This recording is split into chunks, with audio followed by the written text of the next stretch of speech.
আসসালামু আলাইকুম দর্শক, কেমন আছেন আপনারা? আশা করি সকলেই ভালো আছেন। উপরে মেঘ, নিচে নদী, আশেপাশে আছে গাছপালা ও বন জঙ্গল, সব মিলিয়ে জায়গাটা অনেক সুন্দর, অসাধারণ। আসলে এগুলা যারা অরিজিনালি প্রকৃত প্রেমিক, একমাত্র তারাই এগুলোকে উপভোগ করতে পারে। নদীর পাশ দিয়ে বয়ে একটা মেঠো মেঠো রাস্তা না, এটা একসময় মেঠো রাস্তা ছিল। পরবর্তীতে এটাকে আপনার ইট পেরে হেরিং রাস্তা বলা হয়, যেটাকে হেরিং রাস্তা করেছে।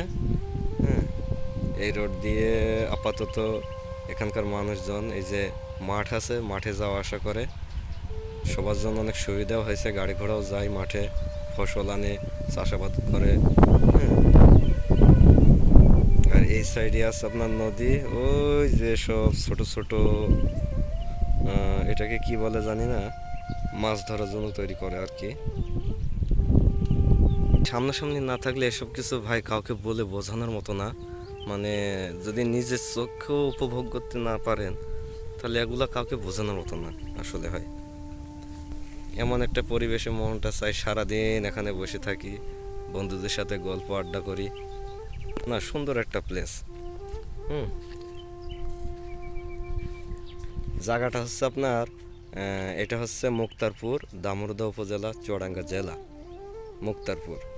হুম, এটা হচ্ছে ভৈরব। এই ভৈরবটা সোজা চলে গেছে কার্পাসডাঙ্গার ভেতর দিয়ে।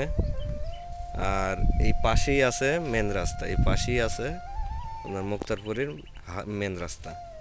আর এটা হচ্ছে মাঠে যাওয়ার রাস্তা।